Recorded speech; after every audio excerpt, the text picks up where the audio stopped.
Okay, fix the technical issue and we are back. My name is Martin McGovern and I'm going to be leading you through today's Nanodegree Plus webcast for iOS, AND, and FSND students. We also have Rachel in the chat, so please throughout this presentation, leave your questions in the chat box here on YouTube, and she'll be either answering your questions or collecting them for our Q&A at the end, where we'll be deep diving into the questions and making sure that we're covering all the topics that are needed to be covered. I'm going to pause one more time to make sure everyone has a second to join the call, and we will get right into the presentation.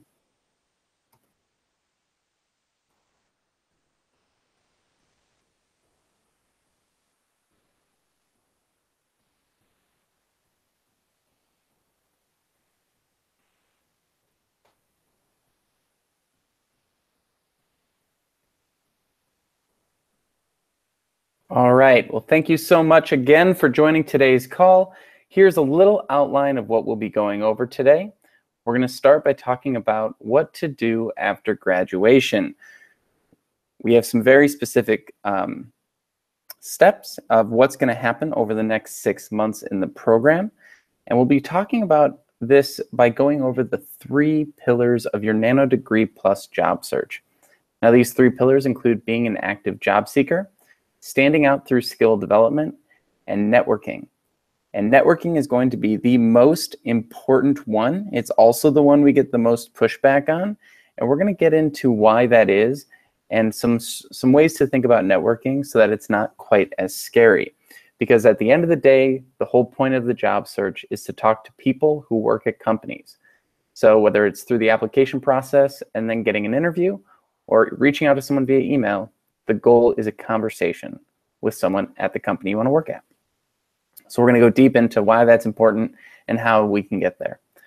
We're also going to have a Q&A at the end, and we'll talk about some next steps of what you can expect once you are in the job search mode. So again, please add your questions into the chat box, and we will be coming back to those both throughout the presentation and at the end.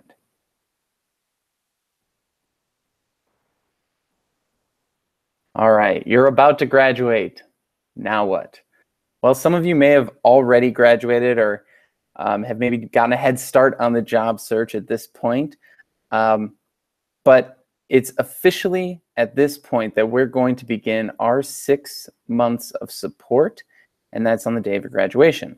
So as we move forward, there's just some ideas and some mindsets that we want to really set in stone so that as you go into this search, you're going to be doing it possible. Some of the biggest changes you'll notice after you've graduated the Nanodegree Plus program is that the check-ins each week are going to become mandatory. The questions are also going to be much more specific and tailored around the actions that you're taking in your job search. So as we're moving forward here, keep that in mind and try and be on top of all the things that are going to be coming your way in the next few months. We're also going to help you build a really focused job search strategy. That's what Rachel and I are here to help you do. We're here to just help you figure it out, organize it, plan it, but at the end of the day, you own it. And so we're here to support the goals that you have and the processes that you are going to be putting into place. And the way in which we're going to do this is that we're going to support you through your applications. We're going to help you figure out how to network in a way that is most authentic to you. And we're going to help you build skills and not only build them, but showcase them in a way that companies are attracted to it and able to engage you. We're basically at the end of the day trying to support you and build a specific plan that fits your strengths and helps you get the job that you want.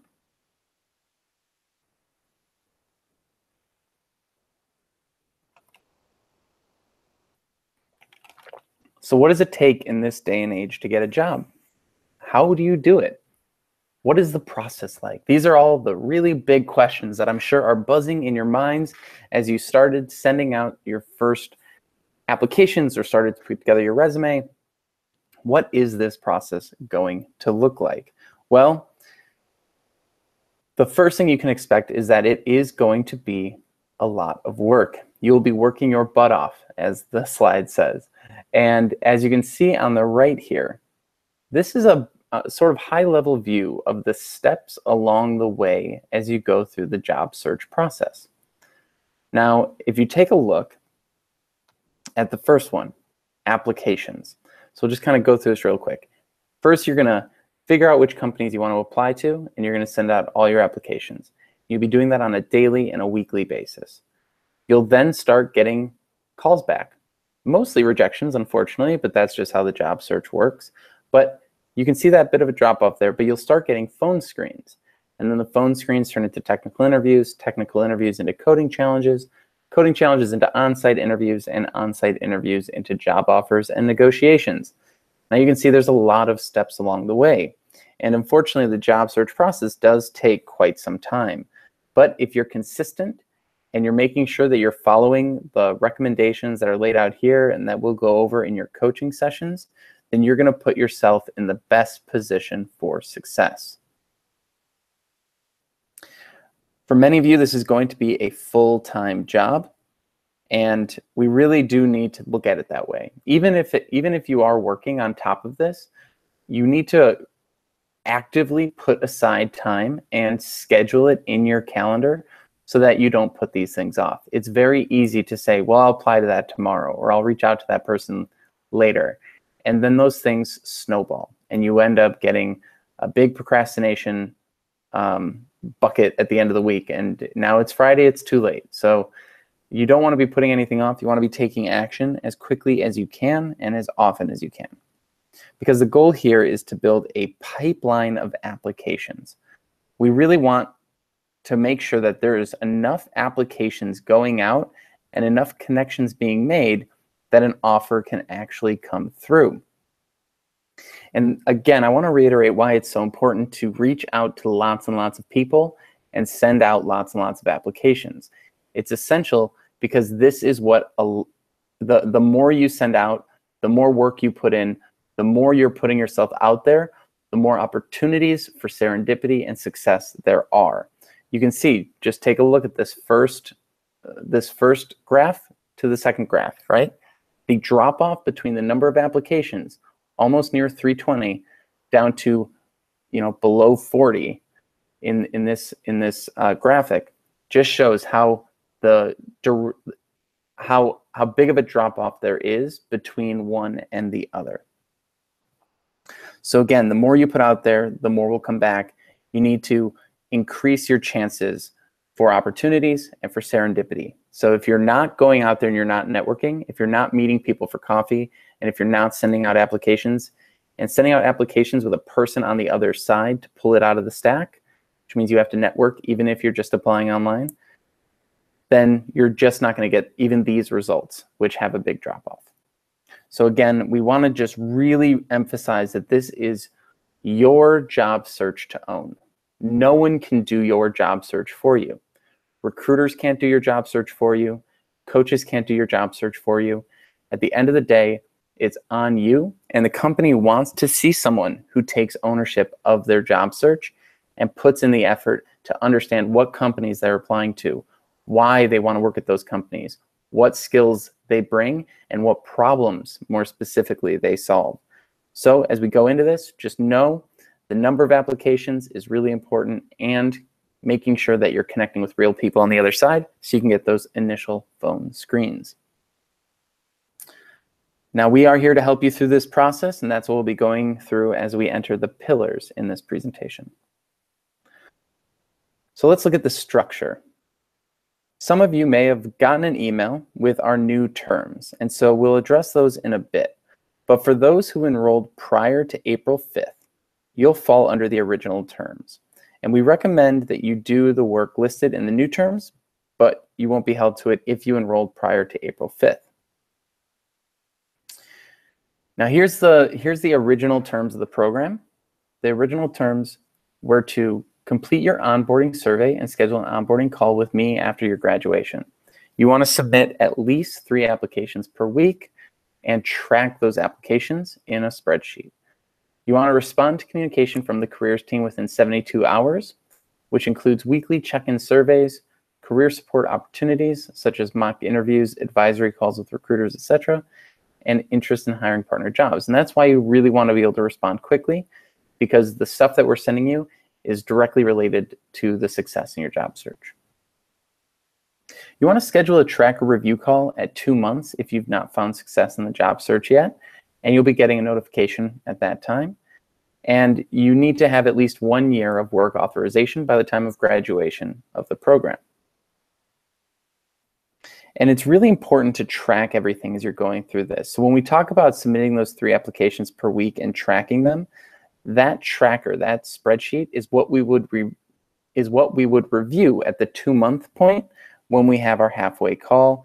And you need to just be making sure that you're keeping a tab on all the applications and interactions you're having, so we can go back, see what worked, what didn't, who had the best responses, and how do we replicate it. All right, that was a lot of information I started throwing your way, but we really want to be clear of the terms of service for those of you who enrolled prior to April 5th, and we wanted to make sure that we're in the best place possible moving forward for the program.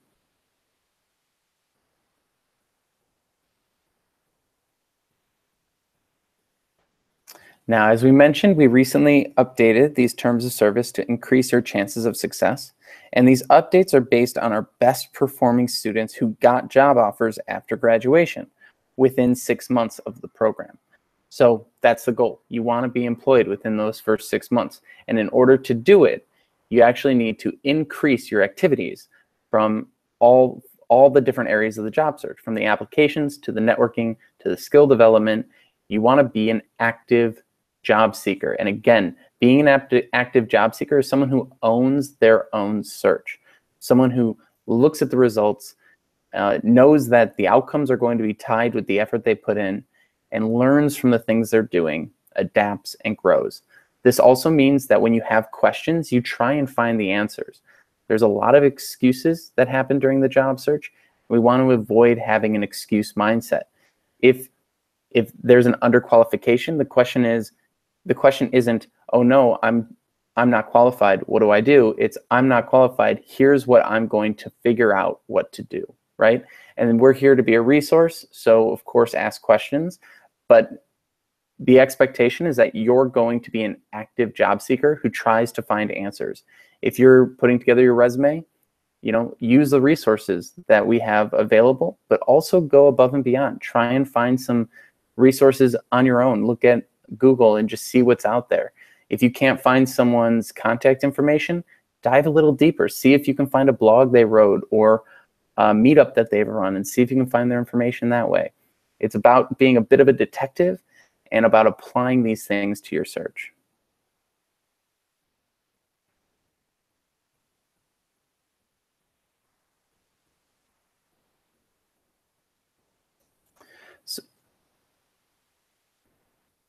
So when we re-envisioned what this support could look like, we wanted to show you what these 3 pillars were, and that's being that active job seeker, standing out through skill development. And the big thing about skill development isn't just learning new things, but putting those things into your LinkedIn profile, into your personal website, and making your online presence and application materials pop. And then we're going to get into much more detail on this, but I just want to hit home, networking is the most important piece in the process. All right, so let's get into what being an active job seeker is in much more detail. We found that the previous minimum of 3 applications per week just wasn't enough.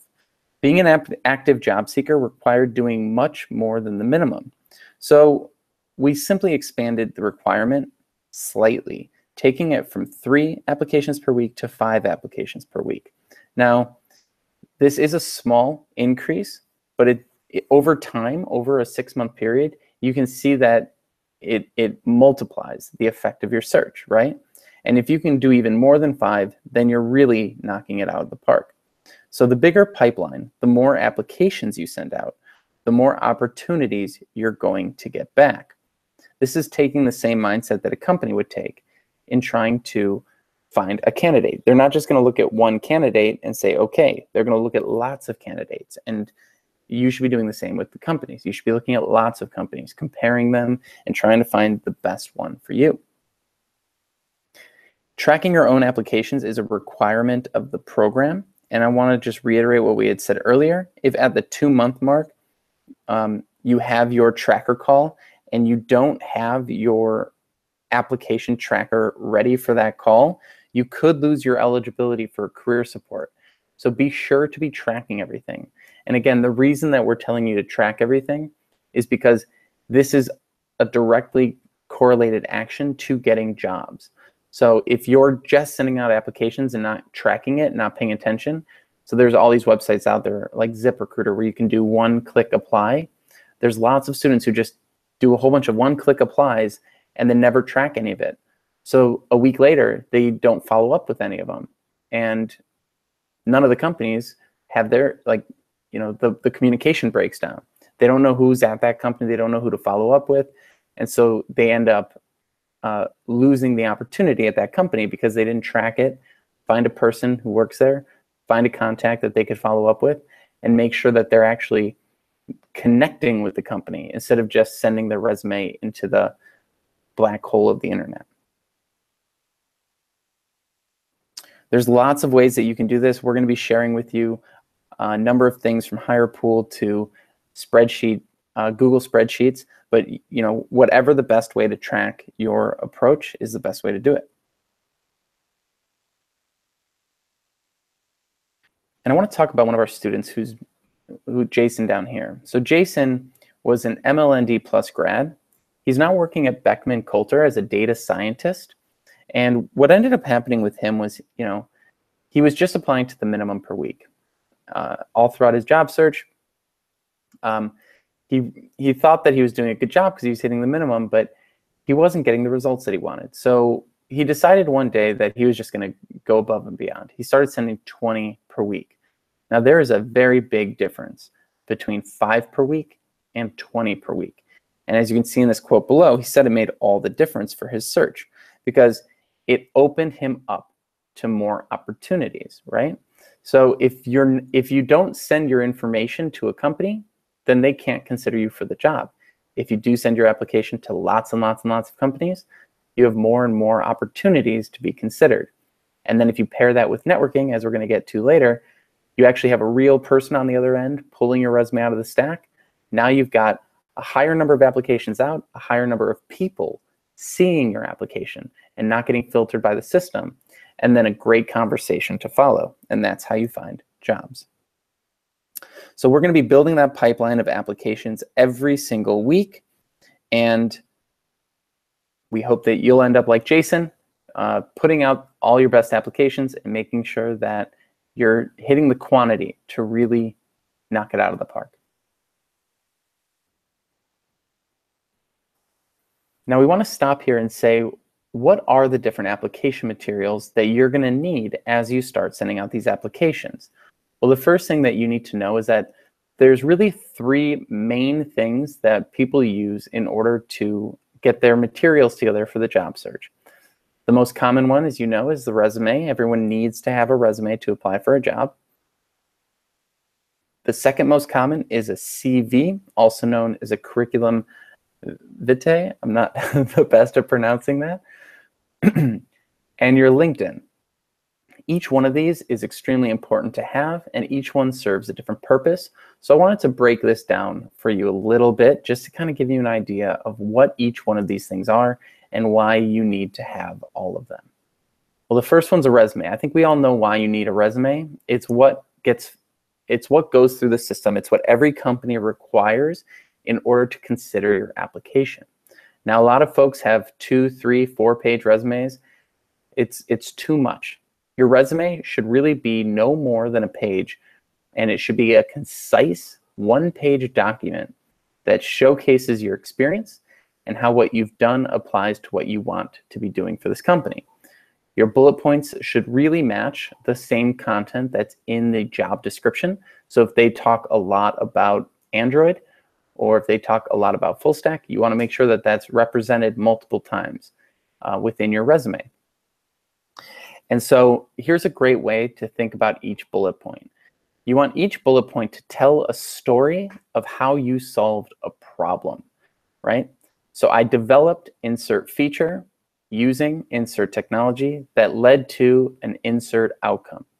So I developed a new sorting feature using a certain type of back-end development that led to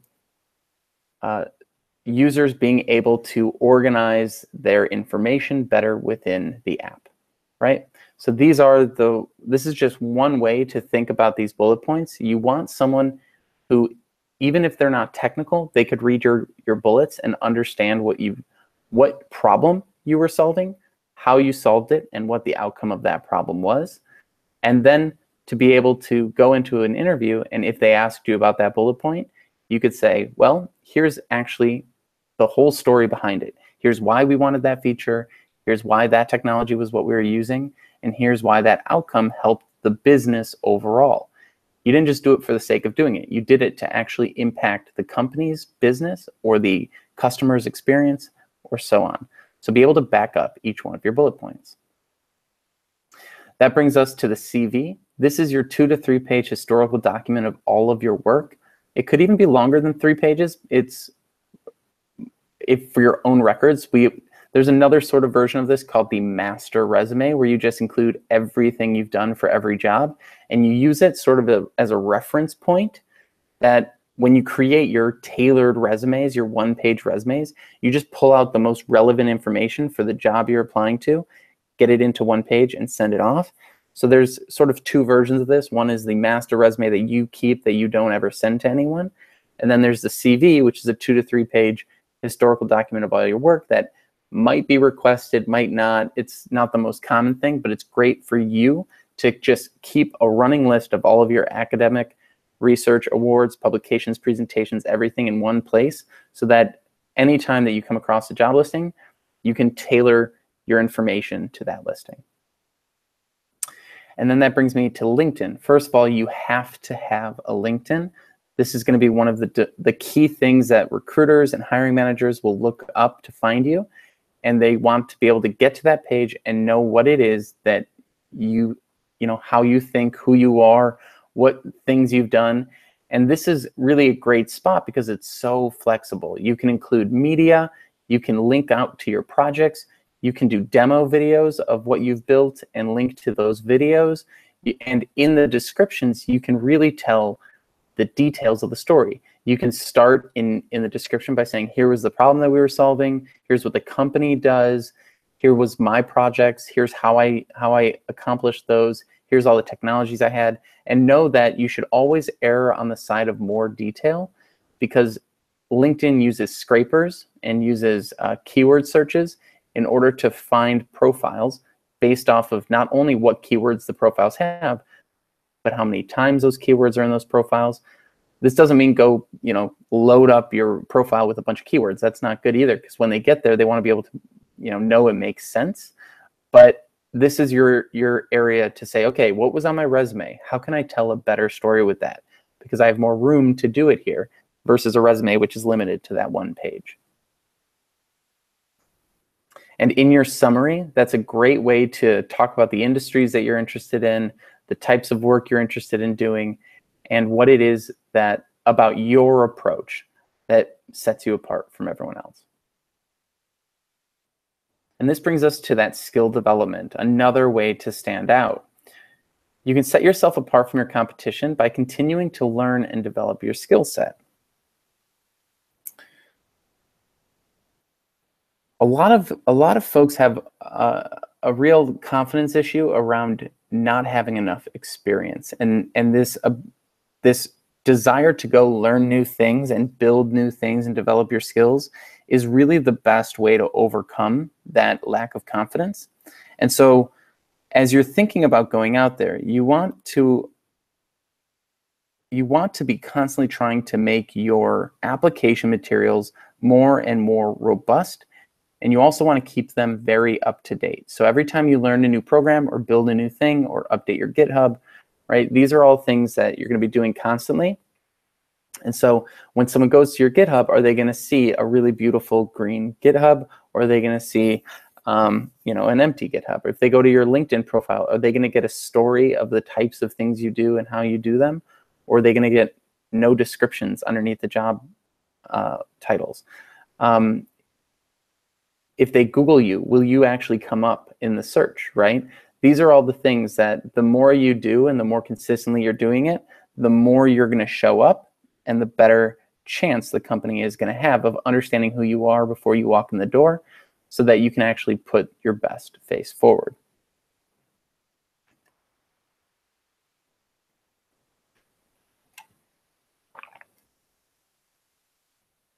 The more you do, the more you stand out. It's that simple.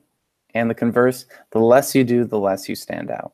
With a lot of our students being from different backgrounds and making career transitions, this really is essential. All right, so in the terms of the program, we recommend that you continue to show your activity through GitHub by completing a minimum average of 6 GitHub commits per week and resulting in at least 1 published application or website. So the thing here is that you want to stay active and you want to keep your skills fresh, as I've been saying. So take what you're learning in this program, and now that you've graduated, start applying it to the real world. What interests do you have, right? What hobbies do you have? What industries do you like? If you want to work at Airbnb, building some sort of travel site would probably be a really great idea.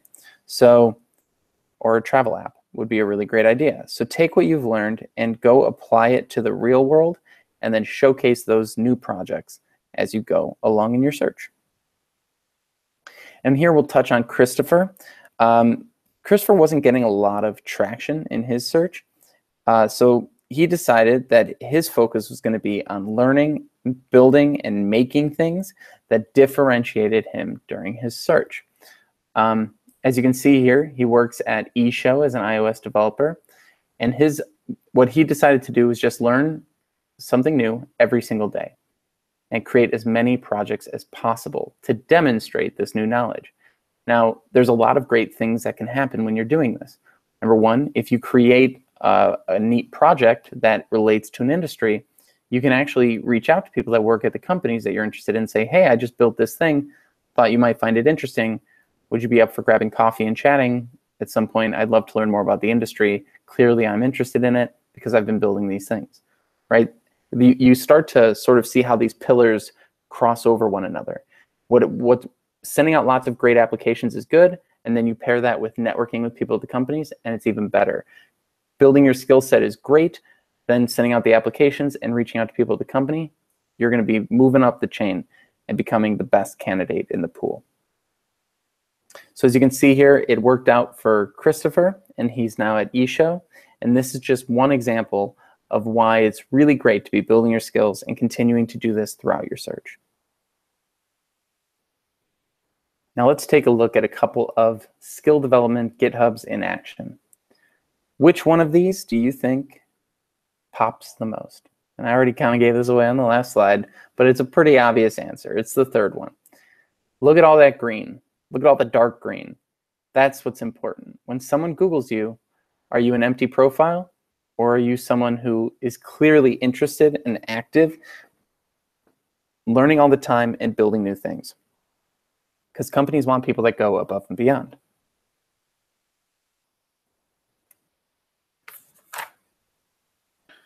All right, back to the pillars of support. Last, but certainly not least, is networking.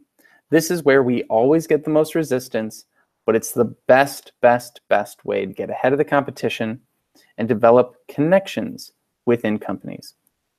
Now, everyone who's job searching, no matter what their background, feels like they're one in a stack of resumes. And the reason for that is because you are, especially in the age of one-click applications and hundreds of application websites and all those different things. And most people are very reactive with their search. So they wait to apply until LinkedIn sends them an email saying, here's the new jobs. Well, LinkedIn is sending that email to lots and lots of people. So you're immediately at a disadvantage. Networking puts you in the advantage because the whole point of an application, as I said at the beginning of this webinar, is to hopefully get to a real person and have a real conversation. That's what an interview is.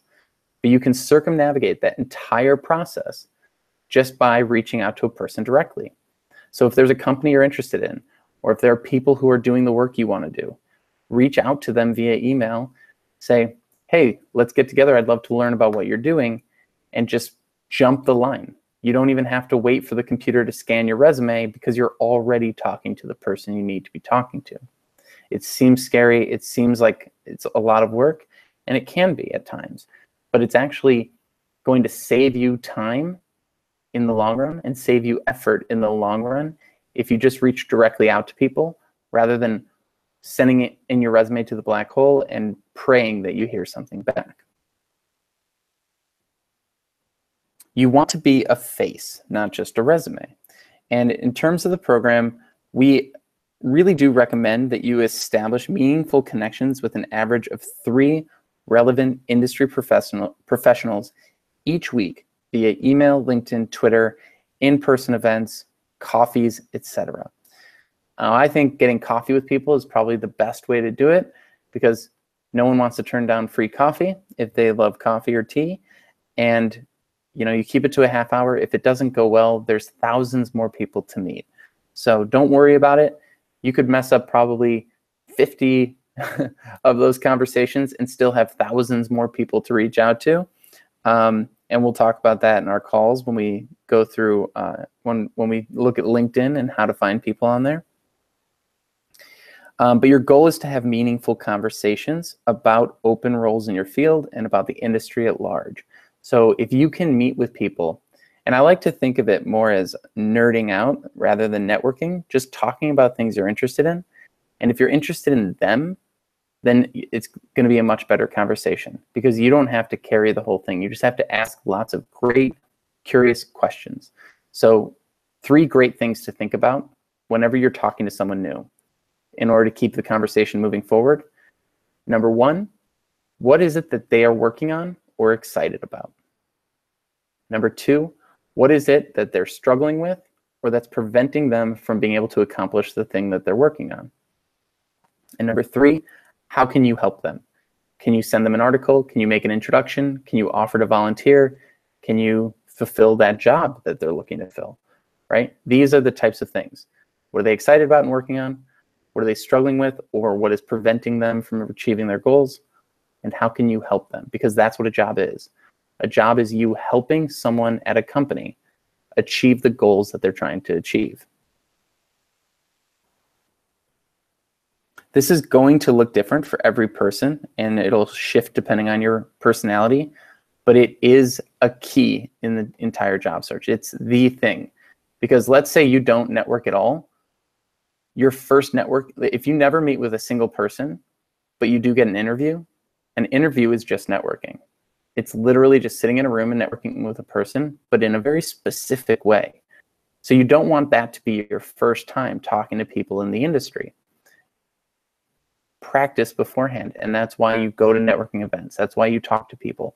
If you get comfortable talking to people in the field, you're going to be much more comfortable when you are actually in the interview talking about how you can solve this problem for this company.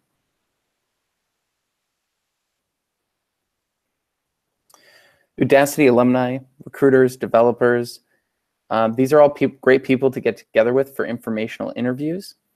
And informational interviews, again, make it all about them, about the things that they're interested in, and how what you do is interesting to the things that they're already interested in. And just try and find a way to get your foot in the door. An informational interview might not lead to a job, but it could lead to a new connection, or it could lead to a referral, or it could lead to just something you didn't know about the industry. Maybe you find out that that's actually not the role you want. You actually want to go for something a little different. By talking to these people, you get to find out what the culture of the company is like. You get to understand, what it is they actually do every day in their job, and you get to remove a lot of the assumptions that we have as we go through the job search. And we'll touch here on Dominic, who is an MLND grad. He was actually our 3rd student ever who went through the program, and he had a very different background. His background was in restaurant management, and he was very, very, very resistant to networking. So we pushed him. We pushed him. And after 6 months, he finally gave in. So he was 6 months into his search, hadn't found anything yet. kept saying, no, I'm just going to apply to more companies. But unfortunately, applying to more companies without someone on the other side to pull your resume out of the stack isn't going to help so much. So you need to apply to more companies and reach out to people who are at those companies. So eventually, he finally started networking. And within 3 months, boom, he had a job. So his quote, if you look here, he says, if I had to start the job search all over again, I would definitely attempt to network more. What he says was that he would email a hiring manager or a developer from every single company that he sent an application to. And I think that's a great 1-2 punch. You send off your application, check. That's one of the 2 punches. The application is punch 1, then reaching out to someone on that team, whether they're at the level you want to be working at, junior developer, regular developer, senior developer, just someone at the company who is doing the things that you want to be doing, and talking to them about the company and about the role. Now you're going to be making a big impression. And for him, it made all the difference. He's now working at Solution Street as a full stack developer. All right, you thought that we were done with networking, but we are not. We have one more slide dedicated to networking. And the reason we have that is because it is the most important piece of the job search. You need to expand who you think you should be networking with. And I want to go back to that idea of nerding out. Networking is a little bit scary for a lot of folks, especially if you're introverted.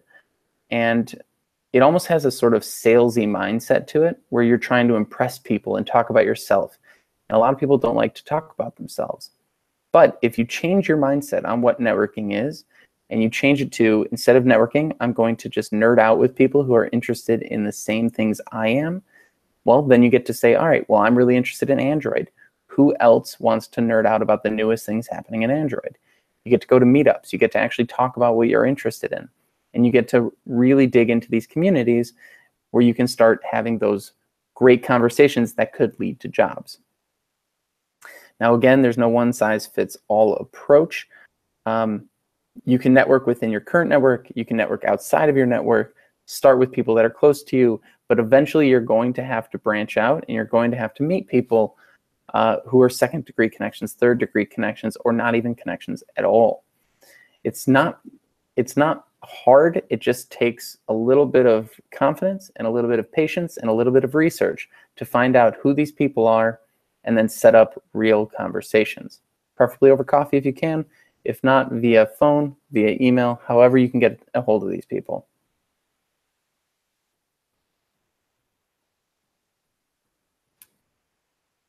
Another great place to start is with our Udacity grads. So you'll be getting an invite to join Slack. Be sure to join that, and be sure to be active in that community and asking for advice and help, and chatting with them about how they achieved their goals as they went through their job search. And we'll touch here on Felix. And Felix published an article on LinkedIn after he graduated.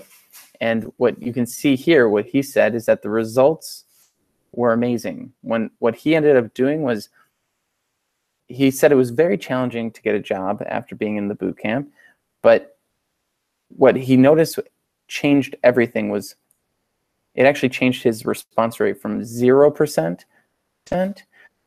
was the fact that he switched from not networking to reaching out to anyone and everyone at a company. You can see here that what took him from a 0% response rate to a 22% response rate was reaching out and emailing CEOs and CTOs directly. And surprisingly, they responded. So whereas sending in an application online, sending in lots and lots and lots of applications, maybe gets a 1% to 2% response rate, reaching out to a real person is probably closer to a 50% response rate. And you actually know that you're talking to the right person versus, potentially a computer that's trying to screen your resume. So this is going to be the best way to sort of work around the job search process and just go straight to the person who makes a decision. Way back when, before all these websites, before all these job boards and everything like that, people just walk into a store and say, hey, are you hiring? Do you need help? That's where we're at again today. You just have to get to them directly and say, what are the things that you need help with? Here's my skill set. I think I can help you solve them. And if you can help them solve a real problem, then you're positioning yourself in a perfect way to get a job.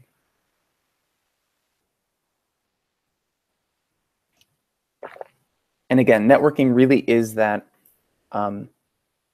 combination of everything you're doing in your search. You're going to be sending out the applications, you're going to be reaching out to people at the companies that you sent the applications to, and then you're going to be building skills to fill in the gaps to make sure that you have the experience necessary to do the job when you get there.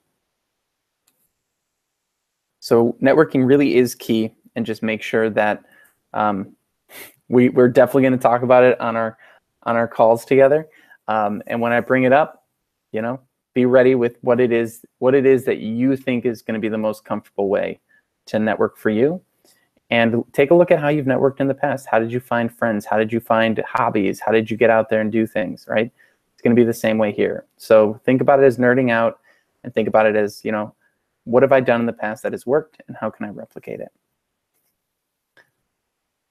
All right, now we're in the Q&A time. I'm going to check and see if we have anything that came through during the presentation, but we've also got some responses from the survey that was sent out, and so we can jump into that if there are no chat questions at this time. All right, we'll jump in here. How do you decide if a job posting is something that you're qualified for?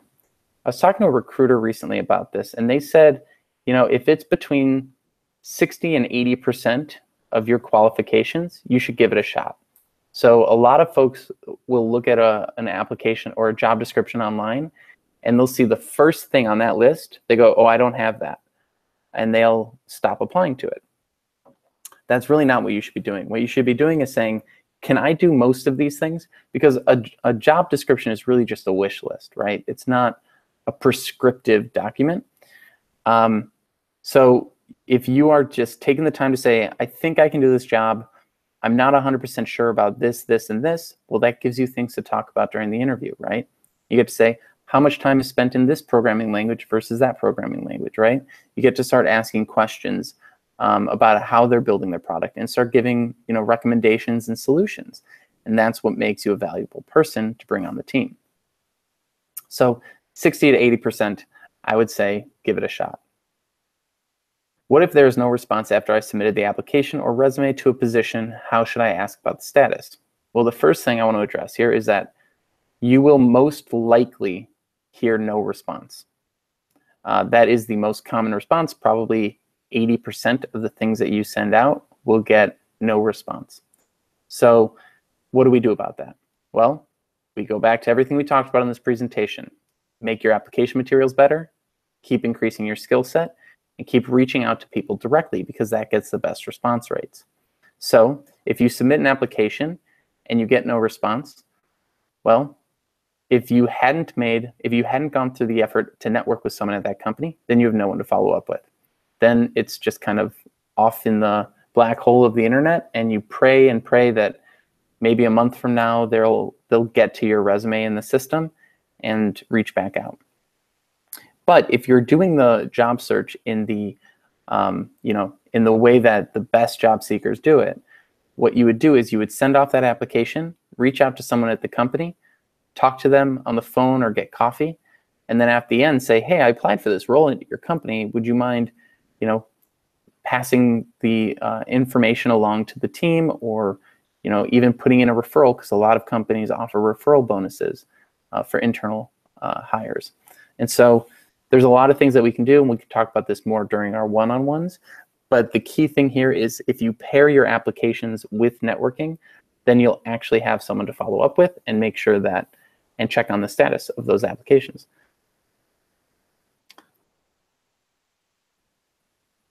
How do we schedule an initial phone call with me? So this came through the chat. So you'll be getting an email, and it'll say, here's all the information that you need moving forward. And basically what will happen is, in that email, you'll want to fill out a job search strategy document. It'll say, like, here are my challenges, here's what I'm going to be overcoming, here's what I'm struggling with, and here's what I want to talk about. You'll send that to me and Rachel, and you'll get a Calendly link in there, and the Calendly link will allow you to set time on our calendar. Now, if there's any difficulty that you have scheduling time on our calendars, please reach out, let us know, and we can try and find some flexibility in our day-to-day to make sure that we can get you in. We don't want you waiting forever. So please do look at that Calendly link and then reach out if you need some special timing. Some of my friends are required to handwrite code onto a whiteboard during their interviews. What other crazy things should I expect to encounter during the interview process? Well, I mean, that one's kind of crazy, but it's also very common. So a thing to keep in mind here is that when they're doing a whiteboard challenge, they want to know more than just, are you able to do the challenge? They want to know, how do you think? How do you process information? How do you think through problems? If you can't get to the answer, how does that make you respond, right? You could get the wrong answer, but then go home, research it, put together a one-pager of why, of what you learned and what the right answer is. Send it to them and say, I couldn't stop thinking about it. Here's what I've learned in the last 5 hours since we chatted, and here's the effort that I'm putting in. And you can actually stand out after getting it wrong, because you got it wrong and you did something about it. So know that when it comes to all the things in the job search, it's more than just the qualifications. It's about how you are approaching it. And that's why we emphasize ownership so much. Because if you're not owning your job search, well, then what expectation is there that you would actually own the role at the company once you get it? So a company wants to see candidates who own their job search, who are proactive, who try to find the answer before saying they don't know, and who really go above and beyond to explain things, to communicate, to keep in touch, and so on. So as you're going through this process, there's going to be a lot of crazy things. And when those things pop up, reach out. We want to help. But the main thing is to always be active and consistent and follow up and thank them and be very grateful of their time, and make sure that as you're going through this process, the rejections, they're going to happen. Everyone experiences them. Whether you're a PhD or a junior, everyone always thinks the other person has it better. The PhD thinks the junior person has it better because there's more junior roles, and they're cheaper and easier to hire. And the junior role person thinks that the PhD has it better because they have all the qualifications. But the PhD person might be too expensive for the company, right? There's always an opposite side. So that's what I would say to keep in mind as you come across all these crazy things in the search. Then when you're submitting your resume to a potential employer, should you include a portfolio of the apps that you built and an attachment so that they can run the apps, or should I just list a reference to my GitHub and let them check for themselves? It's a great question.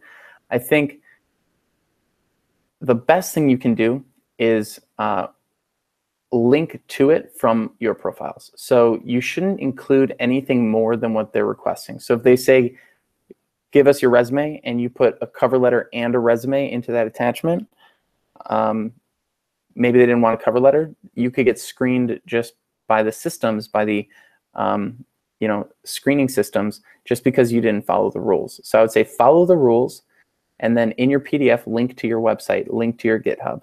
Send them to the places that you want to send them, and that's why it's important to get your materials together ahead of time so that you know where you want to send them. If you have a personal website that's your center point for everything else, that's wonderful. Just know where it is.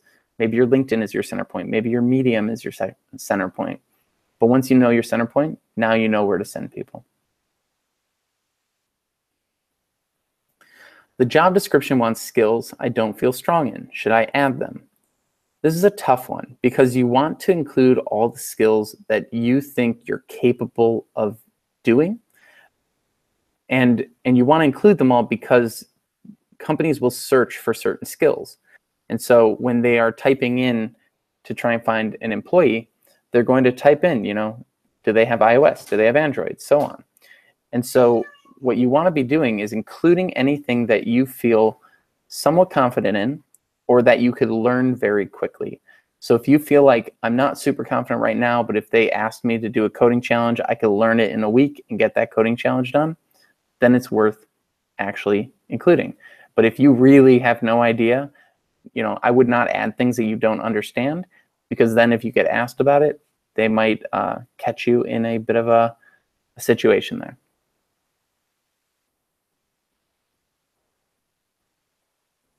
Interviewers often ask, what is your preferred salary? Is there a way that I can appropriately determine the right salary range? This is a great question, and it actually has a bit of two answers to it. The first answer is that if you look on websites like Glassdoor and so on, you'll be able to find a lot of information around salaries and a lot of information around what it is that companies are paying for the type of role you're going for. But the better way to do it, because it'll be more local and it'll be more tailored to the work you're doing, is when you're out there networking, when you're talking to junior developers or iOS people, when you're out there, ask them, what was the range when they started? What was the salary range at their company when they started? Not their specific salary necessarily, but how did they answer that question? And what you'll find out is that, Denver is different than Chicago, which is different than California, right? So you need to understand, some of these websites give averages. The best way is to get it from, the mouth of someone who's actually doing it.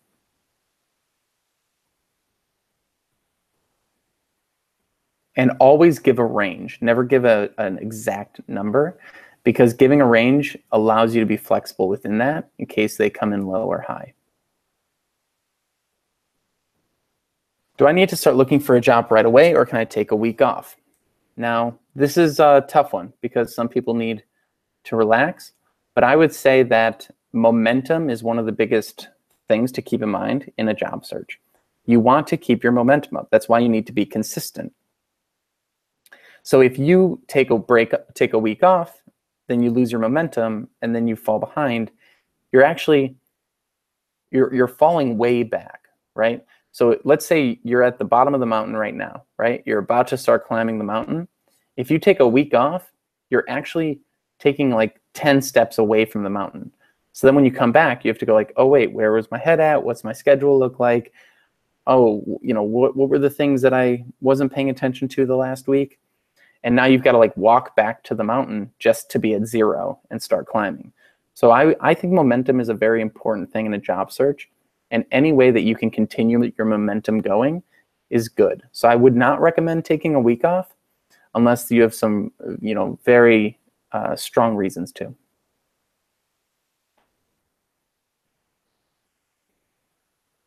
And then what is the extent of the introductions that Udacity Career Services will be able to make to potential employers? Now, this is a very good question. And this goes back to the idea of ownership.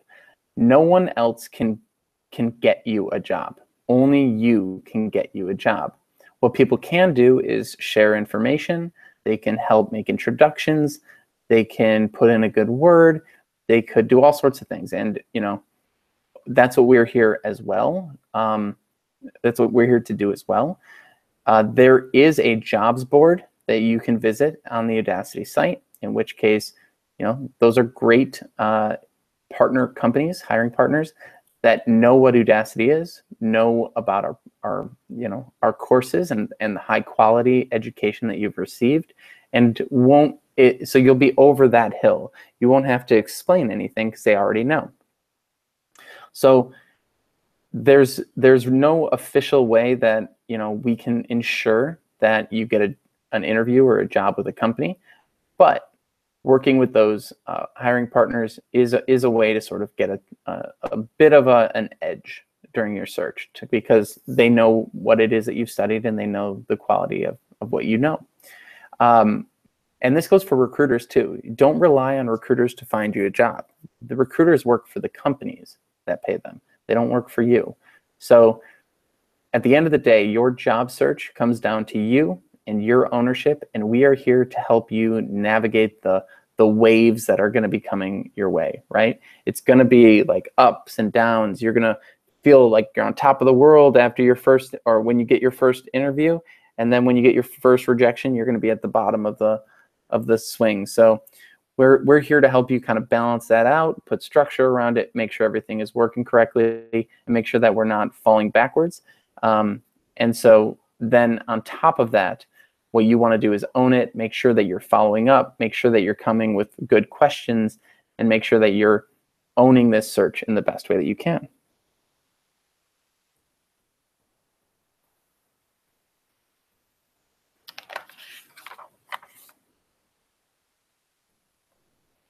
All right.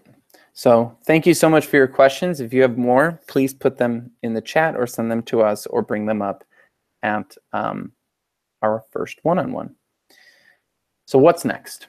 You have a little bit of homework, nothing crazy. Be sure to complete the survey before you graduate. So this survey is going to be in the email that we send out to you. It's also going to include a link to a video. And so these emails go out every single Wednesday to new grads. It's going to have a link to this video, sorry. And they go out every single week on Wednesdays, so keep an eye out this coming Wednesday. Sometimes there's a bit of a delay between graduation and the outreach, so don't stress out. It is coming your way. The email is going to set it up so that you can fill in all of your information. You'll get your job search planning document. That's what you're going to be sending to Rachel and I, and that's what we'll be discussing during the onboarding call. And you'll also set up a link to schedule that call. So back to the question earlier, you'll have a Calendly link, in which case, in which you're able to set up that first meeting. And this needs to be done the next 2 weeks. So that's the really important thing to take away here, is to make sure you do this in the next 2 weeks to avoid any penalties. You'll also be invited to Slack. So after this, keep an eye out for that email and join the Slack channel as soon as you can.